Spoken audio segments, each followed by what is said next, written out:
Hey guys, so it's Outbreak back here with the Flying Independence channel. Chilling here in my garage in my project Jeep, you can see there.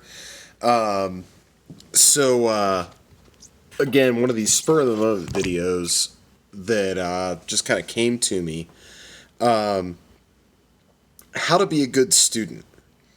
All right, so there's a lot of videos out on YouTube about how to be a good pilot, be a CFI, do whatever it is that you're trying to do as a pilot. Sorry, there's some bugs around here. There's not a lot out there about how to be a good flight student. So again, this is something I've encountered being a military instructor. I'm not a civilian FAA certificated flight instructor, but I am a military instructor on the MQ-9 Reaper. I'm actually an evaluator pilot now, so I can give check rides in the military on the MQ-9.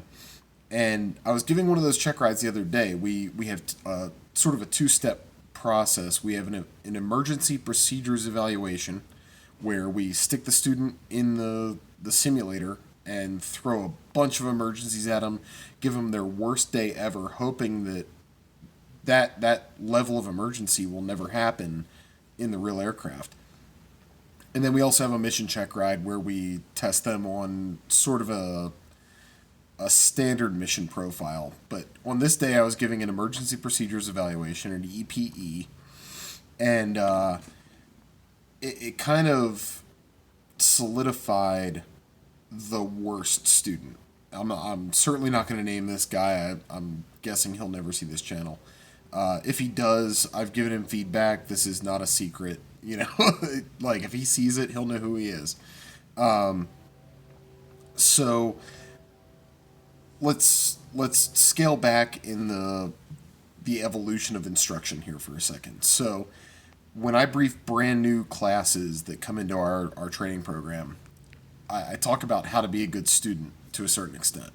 One of the very, very basic things: show up with something in your hand. All right, coffee cup is totally acceptable, but I want to see at least, at the very minimum, a pad of paper or a notebook or something and some kind of writing utensil. And then I want to see you use it. All right, these are indicators that you're actually going to take my instruction seriously or my feedback on your evaluation seriously. All right, and this guy took great notes. The example I'm highlighting here, he's a very good note taker. I taught him during his instructional period, but then I was the guy that was selected sort of randomly on the schedule to evaluate him when he reached the end of his training. He did take extensive notes, and he is by far not a bad pilot, not the worst I've seen by any means. But I have had students show up to a briefing or a debriefing or a mission or whatever with nothing but, like, not even a headset. They show up with a coffee cup. And when you guys show up to that sort of a briefing or a mission or anything with nothing in your hands to record, to take notes, to take feedback, that shows a certain amount of disrespect to the instructor. All right. We've prepared, sometimes for many hours prior to that specific mission. But in general, I've spent 6 years doing this particular aviation job. And I've worked my way up through instructor and evaluator and several of our in-house type of more mission-focused certifications. All right, I've done the work. I've studied. And I've prepared to teach these things. And when you show up with not even a pad of paper or a notebook or something to record what I'm teaching you and what I'm debriefing for you, that shows a certain amount of disrespect for my experience and the work I've put into this mission. And it tells me you're not serious about the instruction I'm giving you and the experience you're getting and the debrief that I'm going to give you. So that is the number one thing to me when I meet a new student, or when I encounter a student I've taught before, is if you show up prepared to take notes and prepared to receive learning, that's a huge thing for me. If you show up with no note, like no notepad, no method for studying, that's really what it is. Is I'm going to give you a handful of things to study, and if you can't record those things, that tells me you're not taking the training seriously. The second big thing, and this is like, this is going to be a relatively short video as far as topics go. When you quibble with me, and quibbling is, everybody in the military knows what quibbling is. It's when you argue every single little point. Oh, well, when I saw that, I was doing XYZ. All right, I can personally relate to this. I used to be a quibbler. It is a pretty natural thing for people to feel. What I've distilled over my years of instruction is that this is one of those things where the student isn't necessarily trying to disagree with you or get you to change the grade or, argue a specific point. A lot of times what they're trying to do is say, hey, this was my mindset when I did that thing or made my decision. And I want feedback from that. I want you as the instructor to understand where my head was at when I did that thing and give me feedback on that thought process. Okay, great. But for the instructors out there and for the students out there, there's a better way to do it.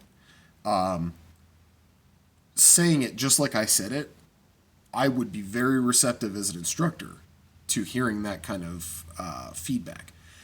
What it usually comes across as, well, I was doing this because of that and blah, blah, blah, and, you should change the grade. I shouldn't be held accountable for this reason because this is my mindset.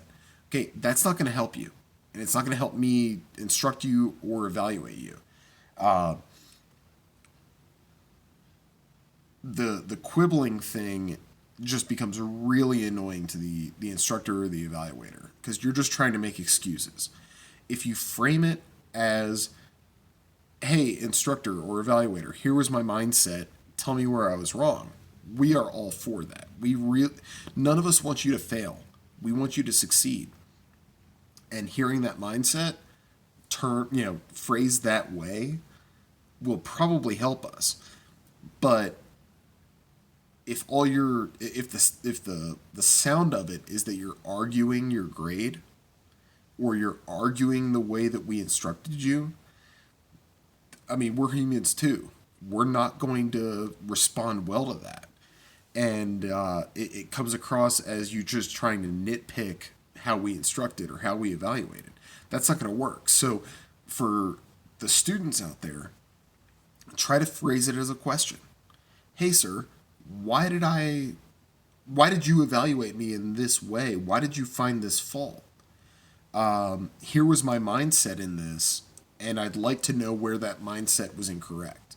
All right, for the instructors out there, keep in mind that this is a very, very common thing for students. Like I said, I'm guilty of it myself, and it took me a long time, a lot of years to figure out I was trying to argue those lessons, when really, in my mind, I was saying, hey, here's my thought process, and I'd like to know where I went wrong.